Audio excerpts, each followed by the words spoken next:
Learning is essentially concerned with signs. Signs are the object of a temporal apprenticeship, not of an abstract knowledge. To learn is first of all to consider a substance, an object, a being, as if they emitted signs to be deciphered, interpreted. Everything which teaches us something emits signs. Every act of learning is an interpretation of signs or hieroglyphs. Proust's work is based not on the exposition of memory, but on the apprenticeship of signs. The search is presented as the exploration of different worlds of signs, which are organized in circles and intersect at certain points. For the signs are specific and constitute the substance of one world or another. The worlds are unified by their formation of sign systems, emitted by persons, objects, substances. We discover no truth, we learn nothing, except by deciphering and interpreting. But the plurality of worlds is such that these signs are not of the same kind, do not have the same way of appearing, do not allow themselves to be deciphered in the same manner, do not have an identical relation with their meaning. The hypothesis that the signs form both the unity and the plurality of the search must be verified by considering the worlds in which the hero participates directly. The first world of the search is the world of precisely worldliness. There is no milieu which emits and concentrates so many signs in such reduced space, at so great a rate. It is true that these signs themselves are not homogeneous. At one and the same moment they are differentiated, not only according to classes, but according to even more fundamental families of mind. From one moment to the next, they evolve, crystallize, or give way to other signs. Thus the apprentice's task is to understand why someone is received in a certain world, why someone ceases to be so. What signs do the worlds obey? Which signs are legislators? And which high priests? The worldly sign appears as the replacement of an action or a thought. It stands for action and for thought.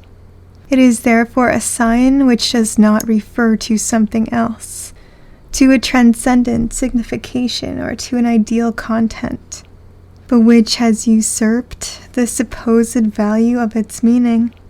One does not think and one does not act, but one makes signs. The worldly sign does not refer to something. It stands for it, claims to be equivalent to its meaning.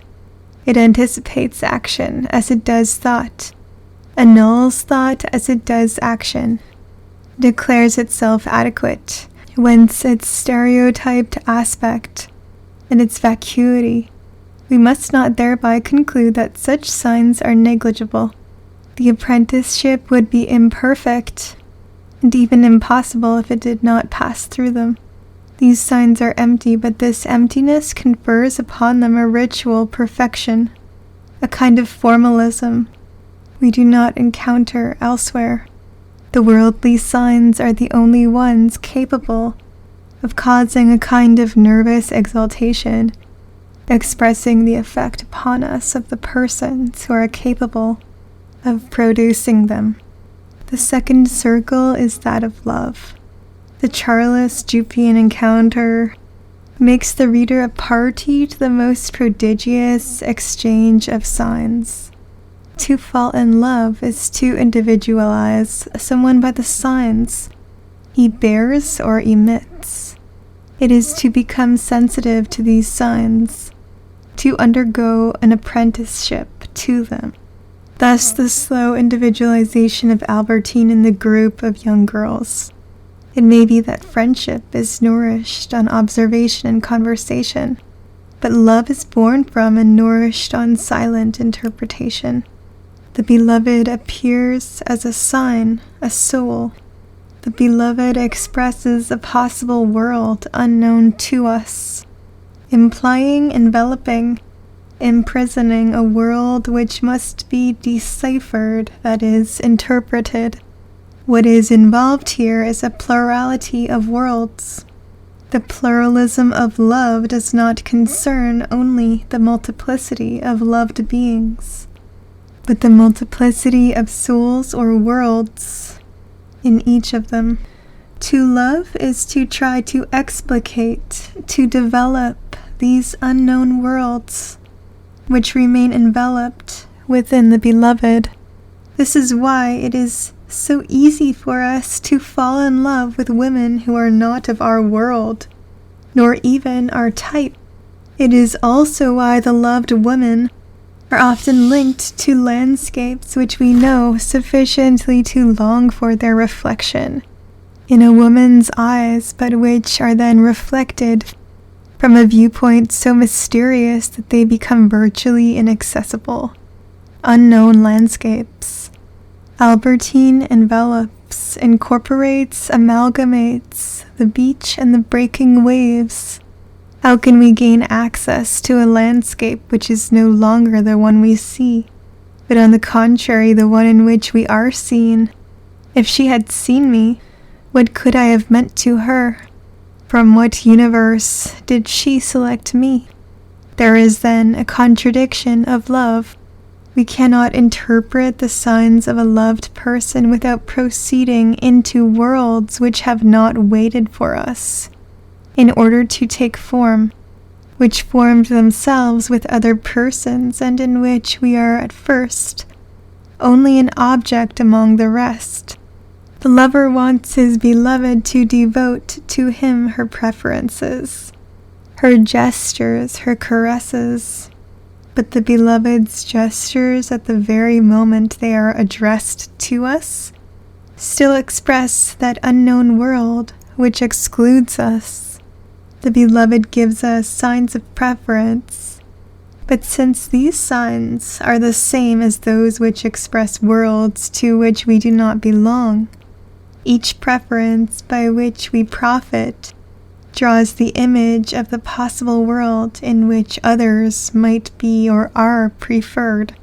All at once his jealousy, as if it were the shadow of his love, was completed by the double of this new smile, which she had given him that very evening, and which conversely now mocked Swan and was filled with love for someone else, so that he came to regret each pleasure he enjoyed with her, each caress they devised whose delight he had been so indiscreet as to reveal to her, each grace he discerned in her, for he knew that a moment later they would constitute new instruments of his torment. The contradiction of love consists in this.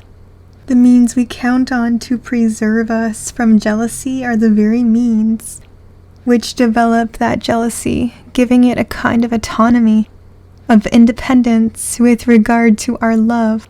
The first law of love is subjective. Subjectively, jealousy is deeper than love. It contains love's truth. This is because jealousy goes further in the apprehension and interpretation of signs. It is the destination of love, its finality.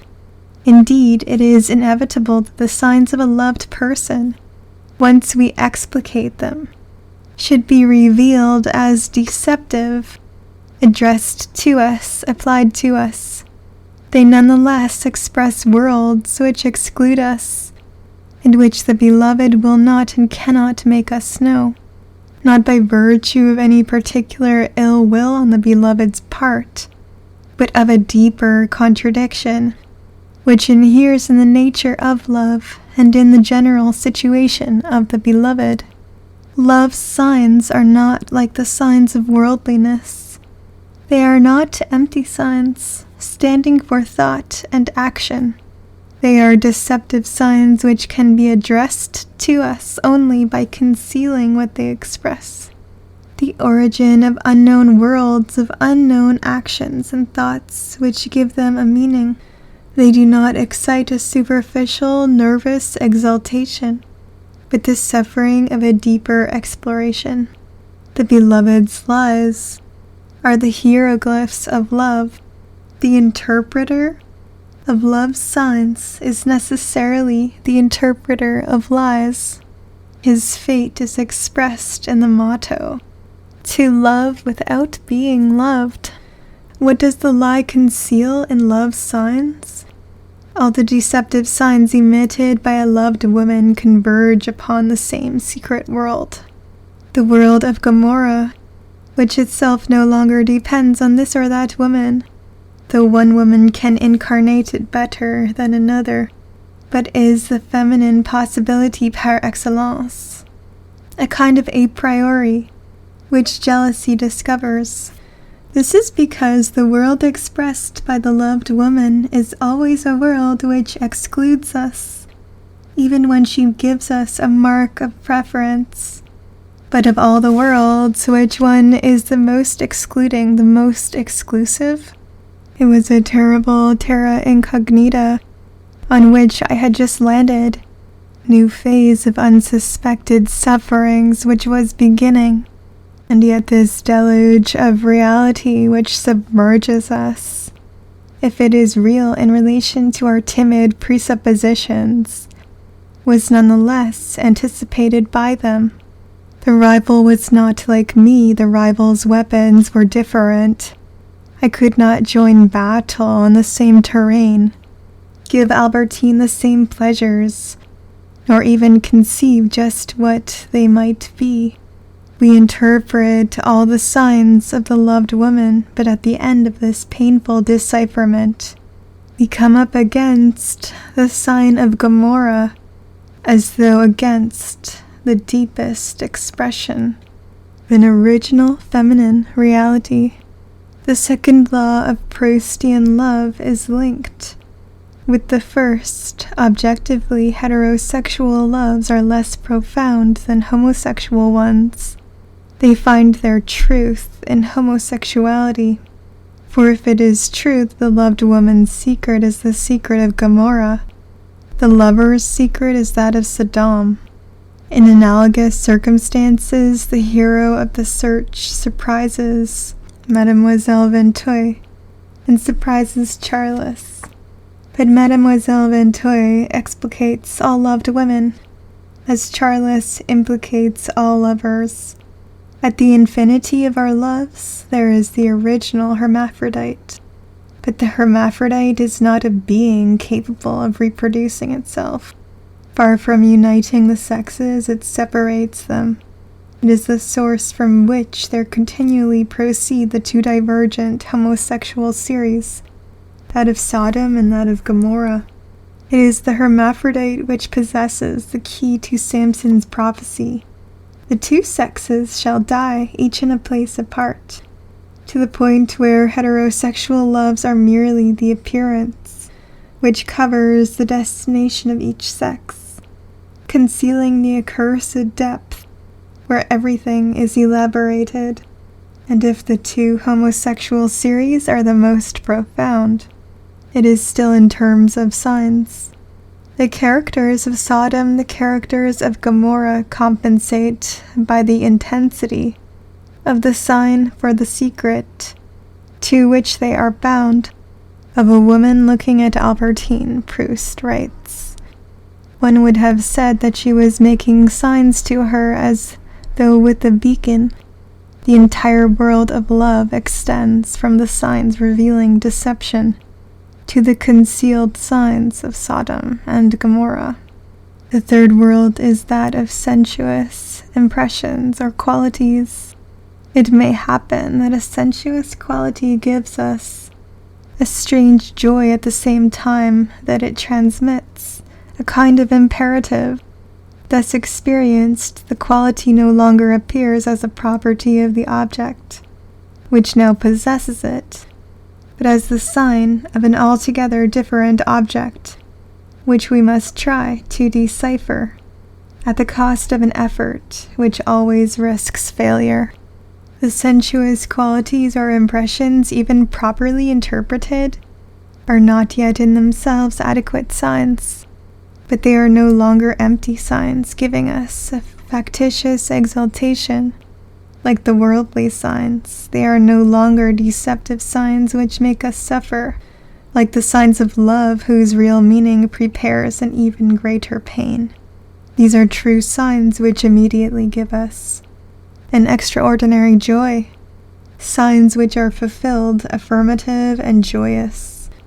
But they are material signs, not simply by their sensuous origin, but their meaning as it is developed signifies Cambrai, young girls, Venice, or Baalbek. It is not only their origin, it is their explanation, their development which remains material. At the end of the search, the interpreter understands what had escaped him in the case of the Madeleine or even of the steeples, that the material meaning is nothing without an ideal essence, which it incarnates. The mistake is to suppose that the hieroglyphs represent only material objects. But what now permits the interpreter to go further is that meanwhile, problem of art has been raised and has received a solution. Now the world of art is the ultimate world of signs, and these signs, as though dematerialized, find their meaning in an ideal essence. Henceforth, the world revealed by art reacts on all the others, and notably on the sensuous signs. It integrates them, colors them with an aesthetic meaning, and imbues what was still opaque about them. Then we understand that the sensuous signs already referred to an ideal essence which was incarnated in their material meaning. But without art, we should not have understood this, nor transcended the law of interpretation which corresponded to the analysis of the Madeleine. This is why all the signs converge upon art. All apprenticeships, by the most diverse paths, are already unconscious apprenticeships to art itself. At the deepest level, the essential is in the signs of art.